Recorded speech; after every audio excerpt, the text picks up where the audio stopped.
আজকে দেখো দৃষ্টি দোষ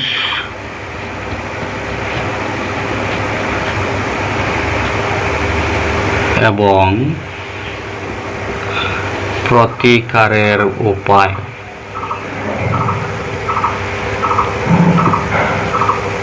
প্রতিকারের উপায়। তো দৃষ্টি দোষ সম্পর্কে আমরা জানব এবং এই দৃষ্টি দোষগুলো কিভাবে প্রতিকার করা যায় সে সম্পর্কে আমরা জানব।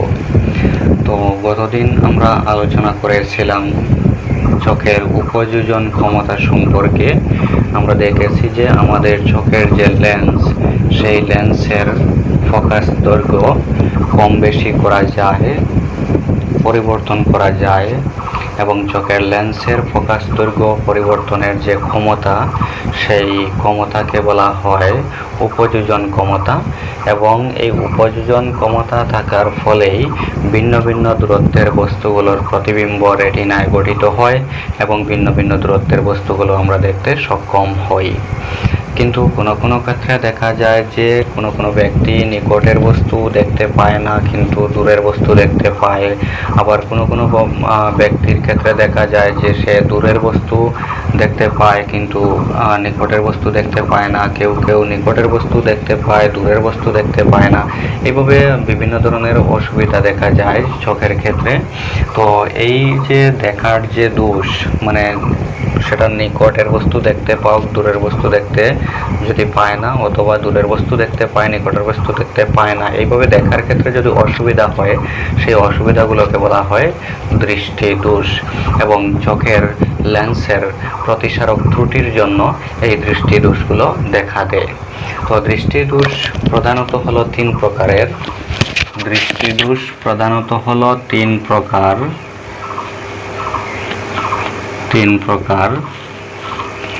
1 নম্বর হলো মায়োপিয়া অথবা মায়োপিয়াকে নিকট দৃষ্টি দোষও বলা হয়। মায়োপিয়া অথবা নিকট দৃষ্টি দোষ।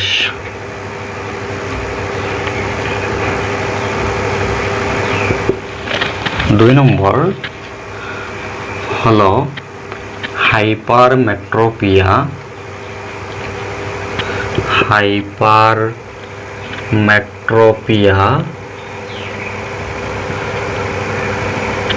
অথবা দূরদৃষ্টি দোষ।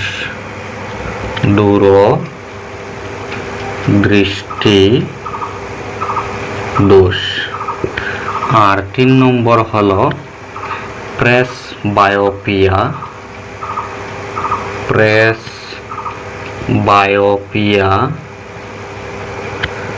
অথবা জরাজনিত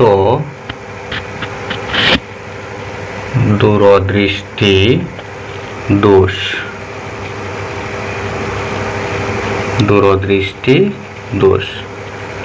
তো দর্শনের প্রতিসারক ত্রুটি হলো 3 প্রকার। একটি হলো মায়োপিয়া অথবা মায়োপিয়াকে বলা হয় নিকট দৃষ্টি দোষ, হাইপারমেট্রোপিয়া অথবা দূরদৃষ্টি দোষ এবং প্রেসবায়োপিয়া অথবা জরাজনিত দূরদৃষ্টি দোষ। এখন আমরা এইগুলো সম্পর্কে জানব এবং এই দৃষ্টি দোষগুলো কিভাবে প্রতিকার করা যায় সে বিষয়ে আমরা জানব। প্রথমত দেখো, মায়োপিয়া বা নিকট দৃষ্টি দোষ কি? মায়োপিয়া বা নিকট দৃষ্টি দোষ যুক্ত ব্যক্তির ক্ষেত্রে কি হয়, তারা নিকটের বস্তু স্পষ্টভাবে দেখতে পায় কিন্তু দূরের বস্তু স্পষ্টভাবে দেখতে পায় না। তো যদি কোনো ব্যক্তির ক্ষেত্রে তার যদি দর্শনের ত্রুটি যদি এইভাবে হয়, সে যদি নিকটের বস্তু স্পষ্টভাবে দেখতে পায় কিন্তু দূরের বস্তু স্পষ্টভাবে যদি দেখতে পায় না, তাহলে সেই ব্যক্তি আসলে নিকট দৃষ্টি সম্পন্ন ব্যক্তি বা মায়োপিয়া যুক্ত ব্যক্তি। অর্থাৎ যে দোষের ফলে নিকটের বস্তু দেখা যায় কিন্তু দূরের বস্তু স্পষ্টভাবে দেখা যায় না, সেই দোষটাকে বলা হয় নিকট দৃষ্টি দোষ অথবা মায়োপিয়া। তো নিকট দৃষ্টি দোষ বা মায়োপিয়া কেন হয়? কারণ এখানে দেখো, নিকট দৃষ্টি দোষের ক্ষেত্রে নিকটের বস্তু স্পষ্টভাবে দেখা যায়, কিন্তু দূরের বস্তু স্পষ্টভাবে দেখা যায় না। তো আমরা জানি যে যদি চোখের সামনে থাকা কোনো বস্তুর প্রতিবিম্ব যদি রেটিনাতে গঠিত হয়, তাহলে সেই বস্তুটি দেখা যায়। তো এখন নিকট দৃষ্টি দোষের ক্ষেত্রে কি হয়? নিকট দৃষ্টি দোষের ক্ষেত্রে নিকটের বস্তু দেখতে পায়, কিন্তু দূরের বস্তু দেখতে পায় না। কারণ নিকটের যে বস্তু, সেই বস্তুটির প্রতিবিম্ব চোখের লেন্স দ্বারা প্রতিসারিত হওয়ার পর সেটা রেটিনাতে ফোকাস হয়, সেজন্য নিকটের বস্তু দেখা যায়। কিন্তু দূরের বস্তু থেকে আসা আলোক রশ্মি যখন চোখে পড়ে, তখন চোখের লেন্সের দ্বারা প্রতিসারিত হয়ে সেই প্রতিবিম্বটি রেটিনাতে গঠিত না হয়ে রেটিনার আগে গঠিত হয়ে যায়। অর্থাৎ এই নিকট দৃষ্টিদোষের ক্ষেত্রে আমরা দেখেছি যে স্বাভাবিক চোখের দৃষ্টিসীমা হলো 25 সেন্টিমিটার থেকে অসীম দূরত্ব পর্যন্ত, 25 সেন্টিমিটার থেকে অসীম দূরত্ব পর্যন্ত। তো এখানে নিকটের বস্তু দেখা যাচ্ছে, কিন্তু দূরের বস্তু দেখা যাচ্ছে না। কারণ এই যে দূরবিন্দু, নিকট দৃষ্টি সম্পন্ন ব্যক্তির ক্ষেত্রে তার চোখের দূরবিন্দুটি অধিক অসীমের পরিবর্তে অধিক সম্মুখে থাকে, অধিক কাছে থাকে।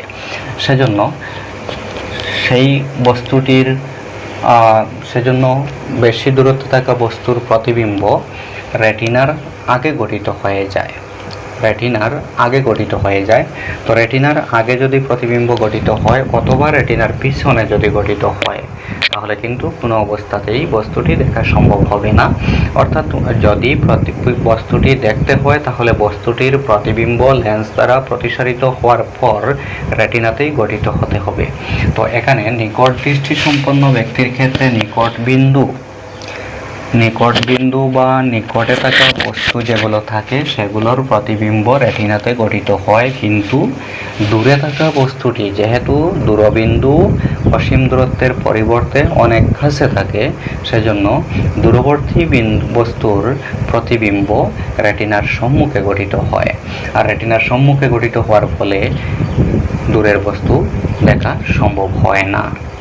এখন কেন নিকট দৃষ্টি সম্পন্ন ব্যক্তি নিকটের বস্তু দেখতে পায়, নিকটের বস্তুর প্রতিবিম্ব রেটিনাতে গঠিত হয়, কিন্তু দূরের বস্তুর প্রতিবিম্ব রেটিনাতে গঠিত হয় না, সেটা আমরা চিত্রের সাহায্যে বোঝার চেষ্টা করে দেব। মনে করো এই হলো চোখ, এখানে মনে করো আছে চোখের লেন্স। এখন এই মনে করো একটি বিন্দু, এই বিন্দু থেকে যদি আলোক রশ্মি এসে চোখের লেন্সের উপর আপতিত হয়, তাহলে লেন্স দ্বারা প্রতিসারিত হয়ে সেটা যদি রেটিনাতে ফোকাস হয়, তখন রেটিনাতে ফোকাস হলে এই বস্তুটি দৃষ্টিগোচর হবে। কিন্তু যদি বস্তুটির প্রতিবিম্ব রেটিনার সম্মুখে গঠিত হয়, তাহলে সেক্ষেত্রে কিন্তু বস্তুটি দেখা সম্ভব হবে না। তো এখানে দেখো, এই মনে করো একটি বস্তু রাখা আছে, এই বিন্দু থেকে আলোক রশ্মি যখন নির্গত হয়ে লেন্সের উপর আপতিত হয়েছে, লেন্স দ্বারা প্রতিসারিত হয়ে তার প্রতিবিম্ব গঠিত হয়েছে রেটিনাতে। নিকট দৃষ্টি সম্পন্ন ব্যক্তির ক্ষেত্রে কি হবে? যদি বস্তুটি নিকটে থাকে, কাছে থাকে, তাহলে তার প্রতিবিম্ব রেটিনাতে গঠিত হবে। কিন্তু যদি বস্তুটি অনেক দূরে থাকে, বস্তুটি যদি মনে করো অনেক দূরে আছে,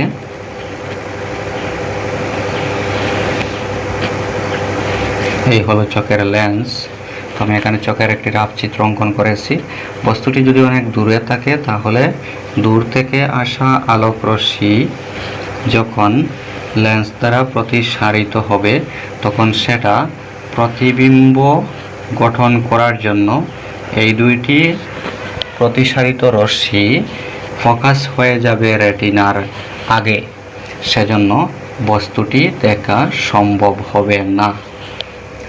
কাছে থাকলে বস্তুটির প্রতিবিম্ব রেটিনাতে গঠিত হয়, ফলে বস্তুটি দেখা যায়, কিন্তু দূরে থাকলে তার প্রতিবিম্ব রেটিনার আগে গঠিত হয়ে যায়, সেজন্য বস্তুটি দেখা যায় না।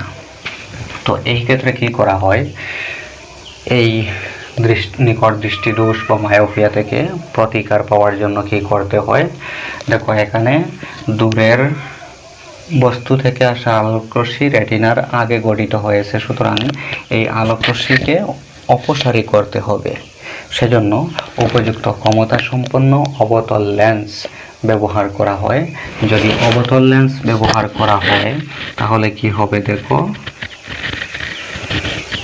এখানে চোখের লেন্স আছে, আমি যদি এখানে একটি অবতল লেন্স, উপযুক্ত ক্ষমতা সম্পন্ন একটি অবতল লেন্স যদি রাখি, তাহলে দূর থেকে আসা আলোক রশ্মি যখন এই অবতল লেন্স দ্বারা অপসারিত হবে এবং অপসারিত হয়ে গিয়ে যখন চোখের লেন্সে পড়বে, তখন সেটা কি হবে, সেটা রেটিনার মধ্যে ফোকাস হবে। সুতরাং এখানে যদি কাছে যদি কোনো বস্তু থাকে, তাহলে সেই বস্তুর প্রতিবিম্ব রেটিনাতে গঠিত হবে। ঠিক আছে, সেজন্য নিকট দৃষ্টিদোষ প্রতিকার করার উপায় হলো উপযুক্ত ক্ষমতা সম্পন্ন অবতল লেন্স বা অপসারী লেন্স ব্যবহার করা।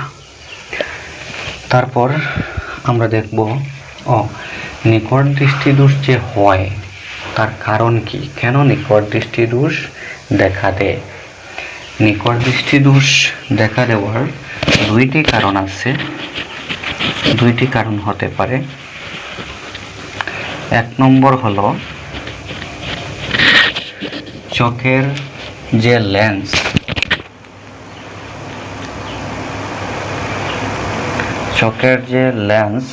এই লেন্সের বক্রতা যদি খুব বেশি হয়, তাহলে কি হবে, দেখো এখানে যদি চোখের লেন্সের বক্রতা যদি খুব বেশি হয়, তাহলে কি হবে, তার ফোকাস দৈর্ঘ্য কম হবে। অর্থাৎ চোখের লেন্সের বক্রতা বা ভাঁজ যদি অতিরিক্ত হয়, তখন সেক্ষেত্রে ফোকাস দৈর্ঘ্য কম হবে, এবং ফোকাস দৈর্ঘ্য যদি কম হয় তাহলে নিকট দৃষ্টিদোষ দেখা দিতে পারে, কারণ সে দূরের বস্তুকে ফোকাস করতে পারবে না। অথবা দুই নম্বর কারণ হল, তার মানে এক নম্বর কারণ আমরা দেখলাম যে লেন্সের বক্রতা খুব বেশি যদি হয়, তাহলে নিকটের বস্তুর প্রতিবিম্ব রেটিনাতে গঠিত হবে, কিন্তু দূরের বস্তুর প্রতিবিম্ব রেটিনাতে গঠিত হবে না, রেটিনার আগে গঠিত হয়ে যাবে, কারণ লেন্সের বক্রতা বেশি মানে ফোকাস দৈর্ঘ্য কম, আর ফোকাস দৈর্ঘ্য যদি কম হয় তাহলে দূরের বস্তুর প্রতিবিম্ব রেটিনাতে ফোকাস করা সম্ভব হবে না। দুই নম্বর হলো কারণ, নিকট দৃষ্টিদোষের দুই নম্বর কারণ হলো চক্ষু। আমাদের চক্ষুটি হচ্ছে একটি গোলক আকৃতির, তো চক্ষু গোলকের ব্যাস প্রায় 2.3 সেন্টিমিটার। তো চক্ষু গোলক যদি বেশি দীর্ঘ হয়, অর্থাৎ চক্ষু গোলকের ব্যাস যদি অতিরিক্ত হয়, তাহলেও নিকট দৃষ্টিদোষ দেখা দিতে পারে। তাহলে এখানে আমরা দেখলাম যে নিকট দৃষ্টিদোষ মানে কি। প্রথমত আমরা দেখলাম নিকট দৃষ্টিদোষ হলো যে দৃষ্টিদোষের ফলে নিকটের বস্তু স্পষ্টভাবে দেখা যায় কিন্তু দূরের বস্তু স্পষ্টভাবে দেখা যায় না, সেই দৃষ্টিদোষকে বলা হয় নিকট দৃষ্টিদোষ। অর্থাৎ নিকট দৃষ্টি সম্পন্ন ব্যক্তি নিকটের বস্তু স্পষ্টভাবে দেখতে পায় কিন্তু দূরের বস্তু স্পষ্টভাবে দেখতে পায় না। সেটা কেন হয়? কারণ নিকট দৃষ্টি সম্পন্ন ব্যক্তির ক্ষেত্রে দূরবিন্দু অসীম দূরত্বের পরিবর্তে অনেক সম্মুখীন হয়, অনেক কাছে হয়। তারপর এই নিকট দৃষ্টি দোষের ক্ষেত্রে নিকটের বস্তুর প্রতিবিম্ব রেটিনাতে গঠিত হয়, কিন্তু দূরের বস্তুর প্রতিবিম্ব রেটিনার সম্মুখে গঠিত হয়।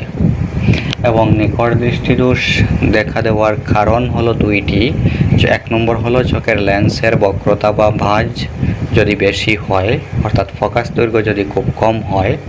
আর দ্বিতীয়ত হলো যদি চক্ষুগোলক অতি দীর্ঘ হয়।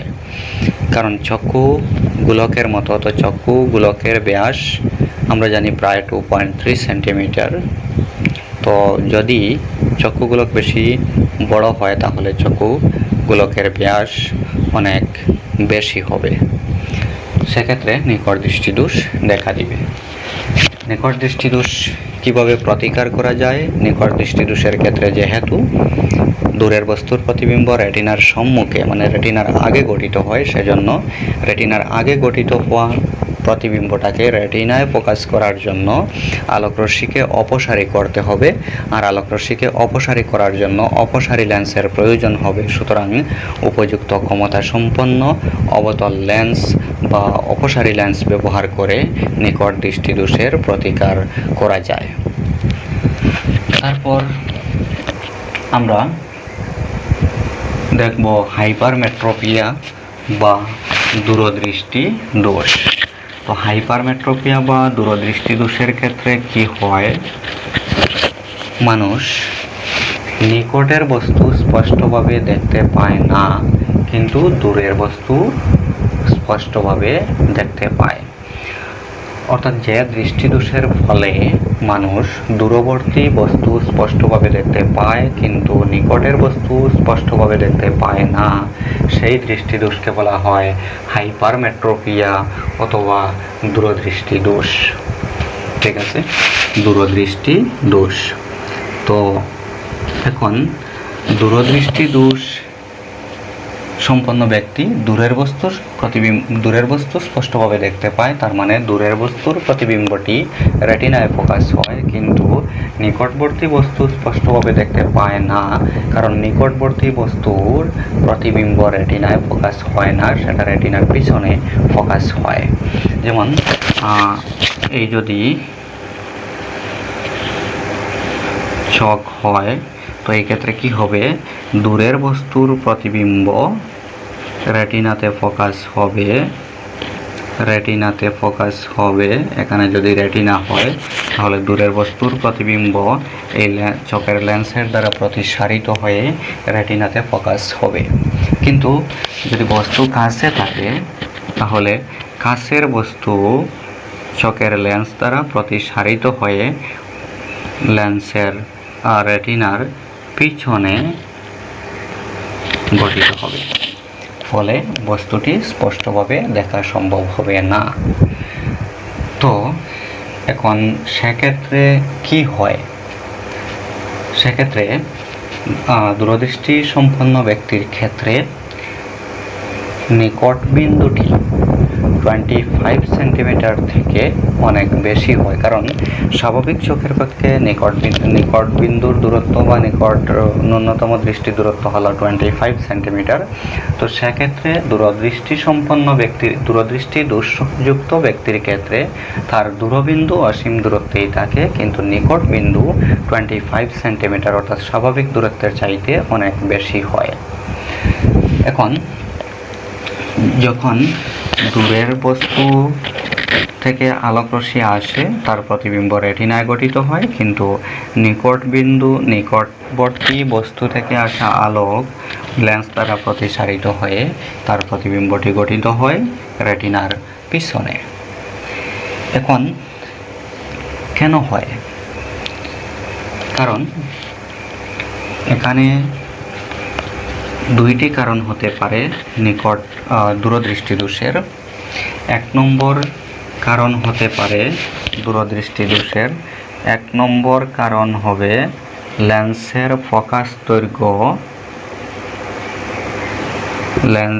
ফোকাস দৈর্ঘ্য যদি বেশি হয়, যদি লেন্সের ফোকাস দৈর্ঘ্য বেশি হয় তাহলে সেক্ষেত্রে দূরদৃষ্টি দোষ দেখা দিবে। এবং 2 নম্বর কারণ হলো চক্ষু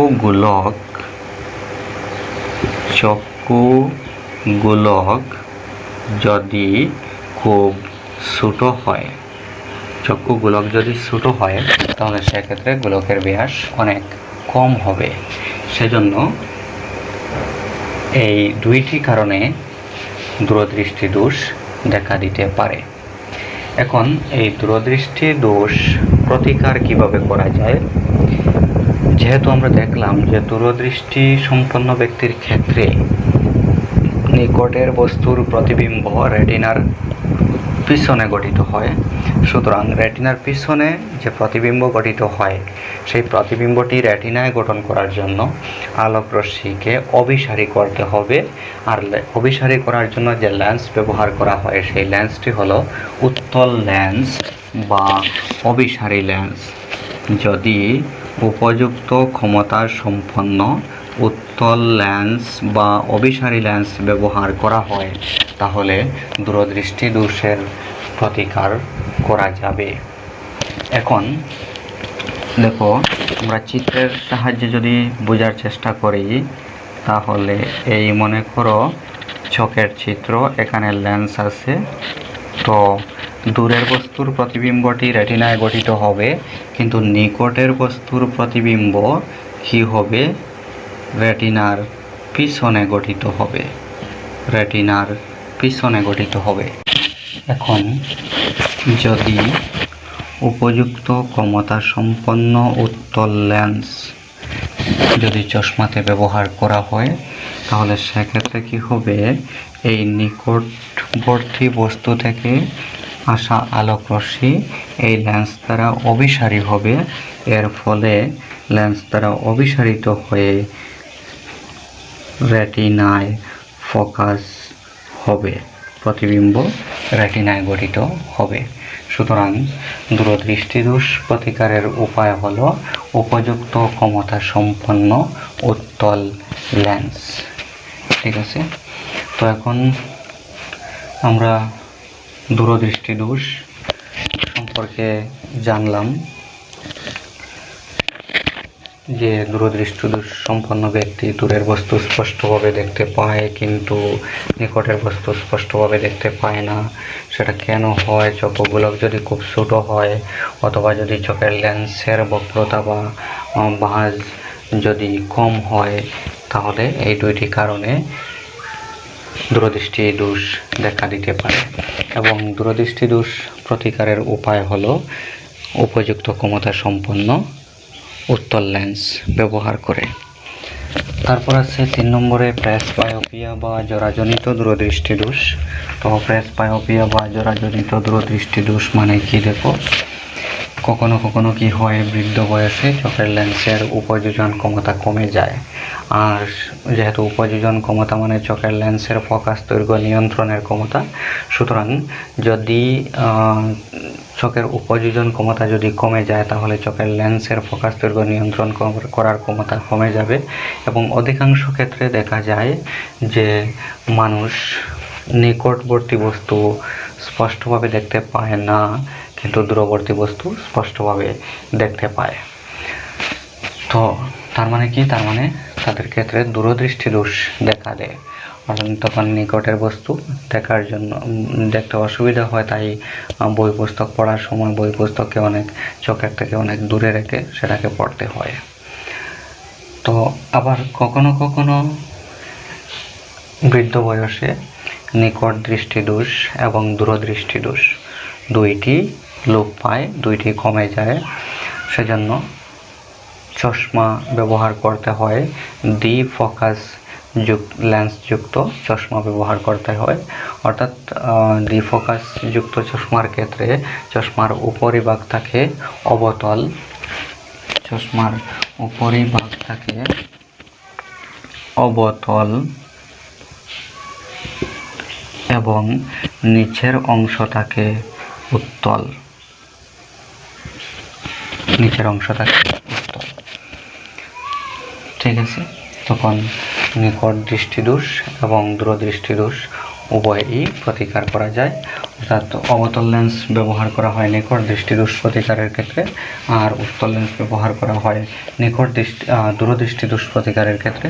তো নিকট দৃষ্টিদোষ মানে নিকটের বস্তু দেখতে পায়, তো দূরের বস্তু দেখতে পায় না। সুতরাং এই বৃদ্ধ বয়সে যখন প্রেসবায়োপিয়া বা জরাজনিত দূরদৃষ্টিদোষ দেখা যায়, তখন দূরের বস্তু দেখার জন্য অবতল লেন্স চশমাতে থাকা, যেহেতু চশমাটি দ্বিফোকাসযুক্ত অর্থাৎ উত্তল এবং অবতল দুইটি আছে, তো দূরের বস্তু দেখার জন্য অবতল লেন্স ব্যবহার করা হয়, আর কাছের বস্তু দেখার জন্য উত্তল লেন্স চশমার নিচের যে অংশ সেটি ব্যবহার করা হয়। তো এই হলো দৃষ্টিদোষ এবং তার প্রতিকার সম্পর্কে আমরা জানলাম। ঠিক আছে, তো এখন এই প্রেসবায়োপিয়া বা জরাজনিত দূরদৃষ্টিদোষ সেটা কিভাবে প্রতিকার করা যায়। যেমন আমরা দেখলাম যে দ্বিফোকাসযুক্ত লেন্স ব্যবহার করে প্রতিকার করা যায়, তাছাড়া বর্তমানে কন্ট্যাক্ট লেন্স ব্যবহার করেও জরাজনিত দূরদৃষ্টিদোষের প্রতিকার করা যায়, অথবা অস্ত্রোপচারের দ্বারাও অর্থাৎ অপারেশনের মাধ্যমেও কি করা যায়, এই দোষের হাত থেকে রক্ষা পাওয়া যায় বা এই দোষের প্রতিকার করা যায়, প্রেসবায়োপিয়া বা জরাজনিত দূরদৃষ্টিদোষের প্রতিকার করা যায়। তো এই পর্যন্ত আমরা দৃষ্টিদোষ এবং তার প্রতিকার সম্পর্কে জানলাম। ঠিক আছে।